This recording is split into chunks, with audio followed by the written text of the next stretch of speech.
तुम्ही एक ट्विट केलेलं आहे, त्या ट्विटच्या माध्यमातून तुम्हाला काय सुचवायचं? ते मुळात बघा असं आहे की लोकशाहीमध्ये सर्वात महत्वाचा घटक आहे ते म्हणजे लोक. आज ज्या पद्धतीने पक्षांतर अख्ख्या देशभरात होत आहे, म्हणजे टीएमसीचं असेल किंवा आपचं असेल, अगदी आपल्याकडे महाराष्ट्रात शिवसेना उभाटा पक्षामधनं काही लोक पक्ष चेंज केला. याला लोकमान्यता आहे का, हा महत्वाचा प्रश्न इथे तयार होतो. आज जगभरामधल्या देशामध्ये एक कॉन्सेप्ट आहे, तो म्हणजे पब्लिक रेफरंडम, अर्थात जनमत चाचणी. माझं असं म्हणणं आहे की ज्या लोकांना पक्ष बदलायचा आहे किंवा बदलायची इच्छा आहे, त्यांनी त्यांच्या त्यांच्या मतदारसंघात पब्लिक रेफरंडम घ्यावा, जनमत चाचणी घ्यावी, की बाबा ज्या म्हणजे जे खासदार असतील, आमदार असतील, जे दावे करतायत की बाबा आम्ही हे लोकांच्या भल्यासाठी करतोय, मुळात लोकांना हे पटलंय का तुम्ही त्यांच्या भल्यासाठी करताय? लोकशाहीमध्ये दोन प्रकार आहेत. एक, ज्यांना सत्तेत बसवायचं आहे त्यांना लोक मतदान करून बहुमत देऊन सत्तेत बसवतात. त्याचप्रमाणे लोकशाहीमध्ये विरोधी पक्षाची सुद्धा भूमिका असली पाहिजे, ही लोकांना वाटतं. त्याप्रमाणे लोक मतदान करतात की बाबा हे लोक या सत्ताधाऱ्यांवर वचक ठेवू शकतील, म्हणून आम्ही यांना मतदान करतोय. आणि जर विरोधी पक्षच सत्ताधाऱ्यांमध्ये समाविष्ट व्हायला लागला तर सत्ताधाऱ्यांवर वचक ठेवणार कोण? म्हणून आमची ही मागणी आहे की ज्या खासदारांना किंवा ज्या आमदारांना किंवा ज्या लोकप्रतिनिधींना निवडून आलेल्या कुठलाही लोकप्रतिनिधी असो, त्याला जर पक्षांतर करायचं असेल तर त्यांनी जनमत चाचणी, पब्लिक रेफरंडम घ्यायला पाहिजे. आता पब्लिक रेफरंडमचं महत्व जर सांगायचं झालं तर आज तुम्हाला माहिती आहे, आज अमेरिकेमध्ये मिड टर्म पोल होणार आहेत, बरोबर? मिड टर्म पोल म्हणजे काय? 4 वर्षाची कारकीर्द आहे त्या प्रेसिडेंटची, त्याला 2 वर्षांनी पुन्हा एकदा जनतेच्या समोर जावं लागतं आणि जनता सांगते की आमचा तुमच्यावर विश्वास आहे की नाही. तर जर त्यांचा विश्वास नाही असं जर पब्लिक रेफरंडम आलं तर प्रेसिडेंटचे अधिकार हे सीमित केले जातात, ते कमी केले जातात. म्हणजे पूर्ण 4 वर्ष तुम्हाला वाटेल तशी वागायची मुभा त्यांच्या लोकशाहीत मिळत नाही. आणि हे जगभरात सगळ्यात होतंय.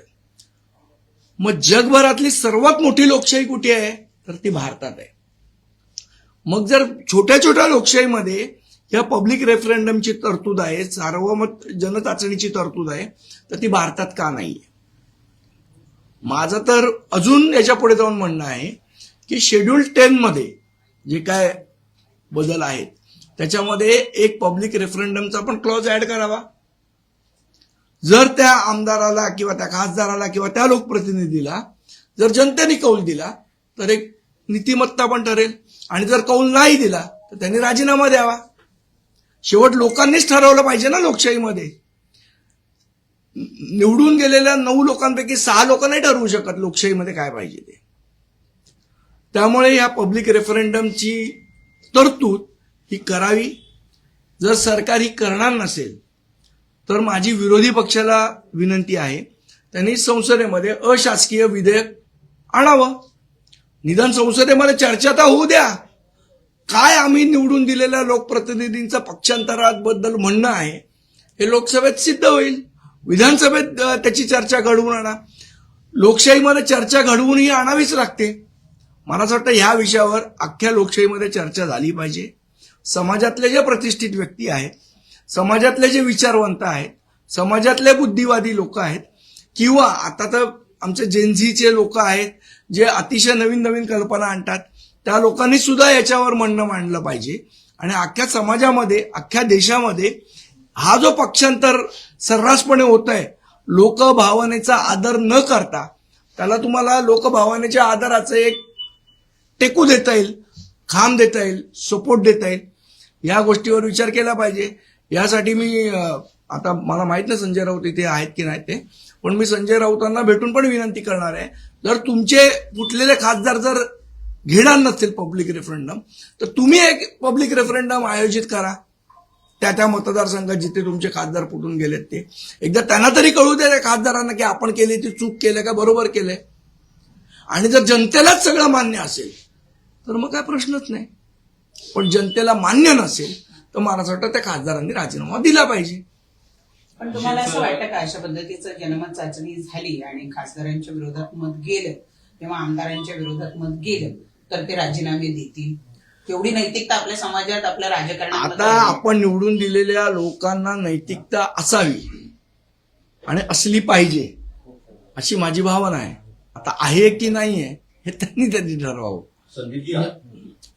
असेच एकदा 6 जे नगरसेवक आहेत तुमचे ते देखील गेले कुठल्याही मी तेच म्हटलं कुठल्याही संदर्भात तुम्ही विचाराल नाही झाला ना तो. आता त्या विषयाला खूप दिवस झाले, खूप वर्ष झाले, पुलाखालनं बरंच पाणी वाहून गेलं. मी तुम्हाला तेच सांगतोय की पक्षाच्या बद्दल मी बोलत नाही की आमचे फुटले किंवा त्यांचे फुटले किंवा त्यांचे फुटले. उद्या जर एखाद्या भाजपच्या खासदाराला वाटलं की ज्या पद्धतीने देश चाललाय मला पटत नाही तर मी काँग्रेसमध्ये जायला पाहिजे तर त्यांनी सुद्धा पब्लिक रेफरंडम घेतलं पाहिजे. मी हे काय एका व्यक्तीबद्दल किंवा हा झालेला इन्सिडेंट बद्दल बोलत नाहीये. उद्या भाजपमधले 10 लोक असतील त्यांना वाटत असेल की सरकारची विदेश नीती चुकली आहे, सरकारची आर्थिक नीती चुकली आहे तर मला आता काँग्रेसला साथ द्यायला पाहिजे. तर त्याला जर ते कायद्याने अलाउड नसेल तर त्यांनी पब्लिक रेफरंडम घेऊन त्या पद्धतीचं मला असं वाटतं मतदान करण्याचा पण अधिकार त्याला पाहिजे. शेवट लोकशाहीमध्ये मोठे कोण आहेत? पब्लिक, लोक. त्या लोकांचा एकदा निवडून दिल्यानंतर पुढे 5 वर्ष वचकच राहत नाही, तो वचक राहावा यासाठी ही कायदेशीर तरतूद करायला काय हरकत आहे? पण ही जनमत नेमकं कोणाच्या भरोशावर किंवा कोणाच्या संस्थेच्या बघा पहिली गोष्ट तर जनमत करायचं की नाही हे जेव्हा ठरेल की बाबा हो करायचं त्याच्यानंतर याचा मार्ग आपोआप निघेल ना. जर कायद्यातच तरतूद केली तर मला असं वाटतं निवडणूक आयोग सुद्धा जनमत चाचणी घेऊ शकतो. पण निवडणूक आयोगावर सतत सर्वच पक्षाकडून म्हणजे तुमच्या पक्षांपासून ते सर्वच विरोधी पक्षांकडून ज्या पद्धतीची टीका केली जाते बॅलेटवर करावं. जनमत चाचणी बॅलेटवर करायला काय हरकत नाही. माझं तर म्हणणं आहे की आता जर सरकार घेणार नसेल, हे खासदार घेणार नसेल तर एखादी न्यूट्रल एजन्सी नेमून शिवसेना म्हणजे उद्धव बाळासाहेब ठाकरे गटांनी पण जनमत चाचणी घेऊ शकतात ना. जनमत चाचणी घ्यायला कायद्याने काही अडकाठी आहे असं मला माहित नाही. म्हणजे आता काय नवीन कायदे काय भारतीय जनता पक्षाने तयार केले असतील तर मला माहित नाही. पण कायद्याने अडचण नसावी लोकांचं म्हणणं काय ते ऐकून घ्यायला. मला असं वाटतं मध्ये एकदा ते वेगळा विदर्भ पाहिजे त्या लोकांनी पण जनमत चाचणी केली होती. त्यामुळे जनमत चाचणीला विरोध करायचं काहीच कारण नाहीये आणि कोणी करूही नाही. पण आता याच लोकसभेच्या वेळेला आपण बघितलं होतं आपल्याकडे एक उदाहरण होतं सोलापूरच्या जवळचं जिथं असा दावा केला गेला होता लोकसभा नाही विधानसभेच्या वेळेला जिथं दावा केला गेला होता की आम्ही काही गावांनी त्या उमेदवाराला मतं दिलेली नसताना सुद्धा उमेदवार जिंकून आला म्हणून तिथे निवडणूक संपल्यानंतर पुन्हा एकदा मतदान घेण्याचा प्रयत्न करण्यात आला होता. तर त्यावेळेला पोलिसांनी आणि निवडणूक आयोगाने सगळा तो हाणून पाडला. तसा प्रकार जनमत चाचणीच्या बाबतीत होणार नाही का? 2 वेगळ्या गोष्टी आहेत. एक मी मतदान घेणं निवडून आलेल्या व्यक्तीबद्दल हा वेगळा विषय आहे आणि लोकांच्या भावना काय आहेत या समजून घेणं हा वेगळा विषय. हे 2 भिन्न प्रकार आहेत. त्यामुळे मला असं वाटतं त्या गोष्टीची ह्या गोष्टीबरोबर कंपॅरिझन होऊ शकत नाही. एकदा मतदान झाल्यावर तेच मतदान पुन्हा घेणं हा वेगळा प्रकार आहे. आणि जनमत आज बघा ना, आज ब्रिटननी युरोपियन युनियनच्या बाहेर पडायचं की नाही पडायचं याच्या संदर्भात जनमत चाचणी घेतली आणि त्याने ब्रेक्झिट केलं. आज जर असा विचार करा की 2 वर्षांनी मिड टर्म पोल नसते अमेरिकेत तर ट्रम्पनी इराण बरोबर तह केला असता का? आणि जर केला नसता त्याच्या मनमानी पद्धतीप्रमाणे वागला असता तर आज जगात काय अराजकता निर्माण झाली असती.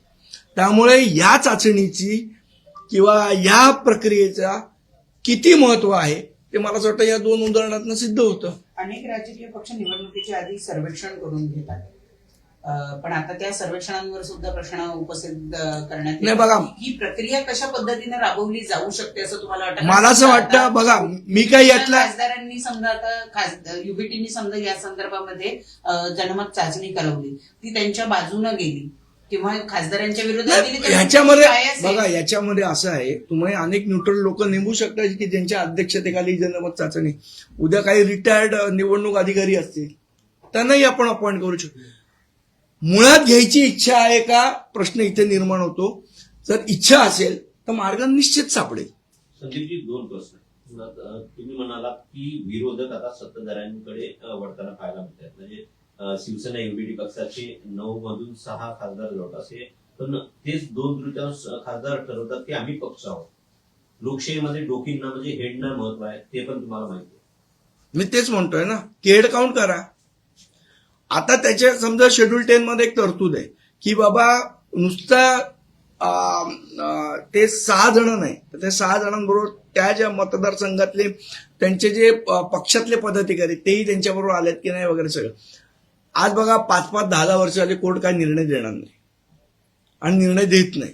का देत नाही किंवा कोर्टाला वेळ, हा सगळा एक वेगळ्या चर्चेचा विषय असू शकतो. पण मला असं वाटतं की कोर्ट कचेरी हे याच्यापेक्षा हा सिंपल पर्याय आहे ना. तुम्ही 1 महिन्याचा टाइम द्या लोकांना आणि त्यांना सांगा की बाबा ह्या दिवशी आम्ही मतदान ठेवलंय, माझा निर्णय तुम्हाला पटतोय, बरं हो की नाही एवढंच उत्तर द्यायचं. होला टिक करायचं किंवा नाहीला टिक करायचंय.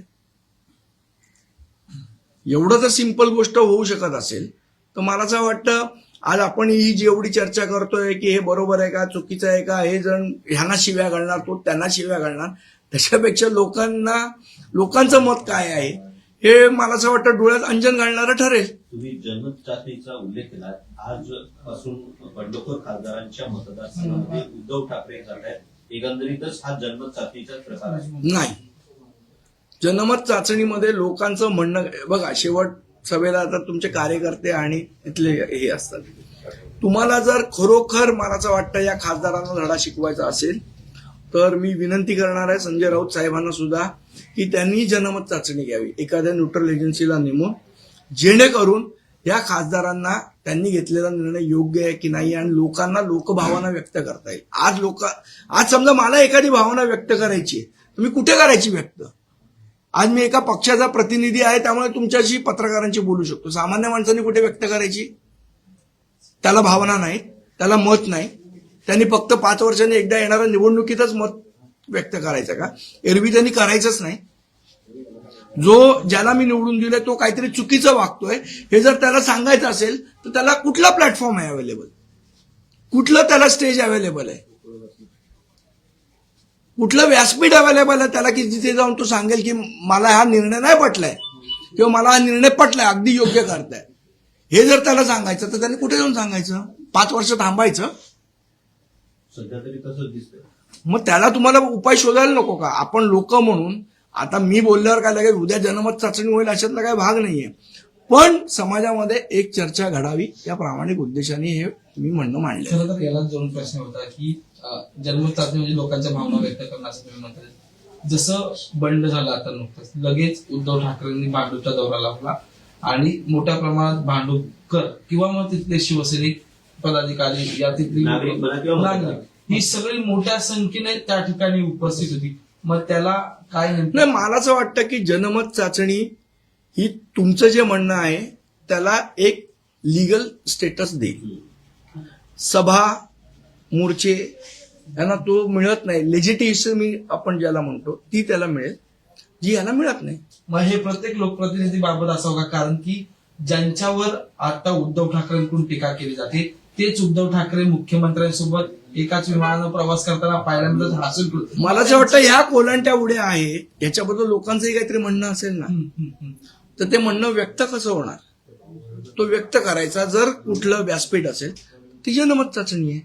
आम्ही तेच सांगतोय ना की जनमत चाचणी का करा, तर जो सामान्य नागरिक आहे त्याला त्याचं मत व्यक्त करायचं व्यासपीठ हे जनमत चाचणी असू शकतं. आता हे व्यासपीठ सामान्य लोकांना द्यायचं की नाही द्यायचं हे मला असं वाटतं आम्ही निवडून दिलेल्या राजकीय लोकांनी ठरवलं राजकीय पाहिजे. नेते म्हणून तुम्ही कालच्या या सगळ्या प्रवासामध्ये कसं पाहता? कुठल्या काल उद्धव ठाकरे, फडणवीस, संजय राऊत, अनिल देसाई सगळीच मंडळी एकाच मला वाटतं कोइन्सिडन्स असेल. मन की बात केले म्हणतात. मला माहित नाही, मी त्या विमानात नव्हतो, तुम्ही लोक होता, तुम्हीच सांगू शकता. संदीपजी, काल एक रेड जी आहे ती मुंबईतल्या सगळ्यात नावाजलेल्या नामांकित अशा जे रुग्णालयात झाली, ज्या रुग्णालयामध्ये व्हाईट प्लेटलेट्स आणि त्याचबरोबर रक्ताच्या ज्या पिशव्या आहेत त्या अयोग्य अवैज्ञानिक पद्धतीनं ठेवण्यात आल्याचं पुढे आलेलं आहे आणि त्यामुळे त्या सगळ्या सील करण्यात आलेल्या आहे. सगळ्या सर्वसामान्य माणसाचं हे रुग्णालय आणि त्या रुग्णालयामध्ये ही दुरावस्था बघायला मिळते. नुसतं जेजेचा विषय नाहीये, हे सगळं जे केएम, सायन, नायर सगळ्या रुग्णालयात होतं वेगवेगळ्या पद्धतीने. मग कदाचित तिथे ब्लड सेल चांगल्या पद्धतीने ठेवत असतील, पण आज MRI मशीन बंद आहे, आज तुमची एक्सरे मशीन बंद आहे केएम सारख्या रुग्णालयात, तुमच्या बाकीच्या ज्या गोष्टी आहेत त्या बंद आहेत, त्याच्यासाठी चिठ्ठ्या लिहून बाहेर पाठवलं जातं. हाही अव्यवस्थेचाच भाग आहे ना. तर मला वाटतं या सगळ्यावर विचार करायला पाहिजे. आता ठीक आहे, मुंडे साहेब त्यांच्या पद्धतीने चांगलं काम करतायत, या गोष्टी उघड आणतायत, पण बाकीच्या गोष्टी कोण उघड करणार? आमच्या नगरसेवक नुसते गटाराची पाहणी करून होणार नाही ना, एकदा हॉस्पिटलमध्ये पण पाहणी केली पाहिजे. तुम्ही स्वतः केएमला व्हिजिट केली होती निवडणुकीच्या काळात, MRI मशीनसाठी आणि एक्सरे. त्याच्यानंतर अमित साटम असतील किंवा मंत्री मंगलप्रभात लोढा असतील, ते म्हटले होते की निवडणुकीनंतर 3 महिन्यात ज्या त्या MRI मशीन या ज्या त्या रुग्णालयात दाखल होतील. 4-5 महिना सुरू झालेला आहे, अद्याप त्यावर कुठलीही चर्चा सभागृहात किंवा स्टँडिंगला आलेली नाही. दुर्दैव. धन्यवाद.